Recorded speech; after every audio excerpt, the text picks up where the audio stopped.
Ilang mga reforma naman sa sektor ng edukasyon ang aprobado na sa Kamara. Kabilang na ang pag-amyenda sa Universal Access to Quality Tertiary Act. Si JB Pedregosa sa detalye.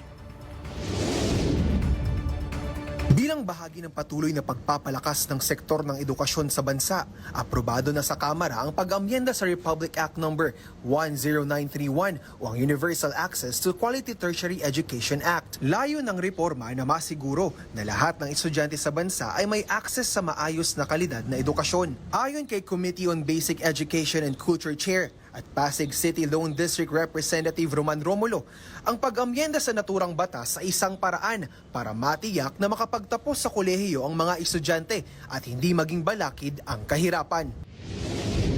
Kaya naisipan po at natin lahat na amyenda na po natin yung batas para masigurado na mabibigyan ng sapat na education subsidy yung ating mga may mga poor but deserving students, lalong-lalo na yung galing sa 4Ps program natin. Kaugnay niyan, madadagdagan ang education subsidy na nakabase sa normative costing.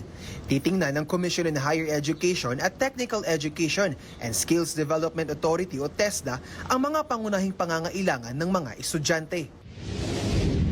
Kasi ito yung pinaka-basic Yung tuition fee, free higher education, meron na yan. Ito yung sasagot po para dun sa pang-araw-araw na gastusin.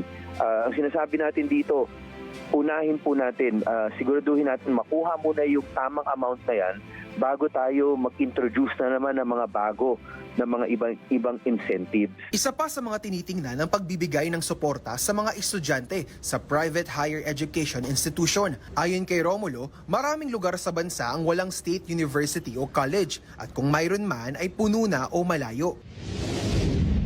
Mabibigyan po natin talaga ng push yung ating mga kababayan na talagang gusto mag-kolehiyo pero talagang nasa sitwasyon lang sila na hindi nila mapondohan dahil sa mga araw-araw na panggastos. Ito po, mawawala po yung kaba tungkol sa bagay na yan. Para sa totoong balita sa Bagong Pilipinas, JB Piedragosa, 13 sa tanghali ng Congress TV.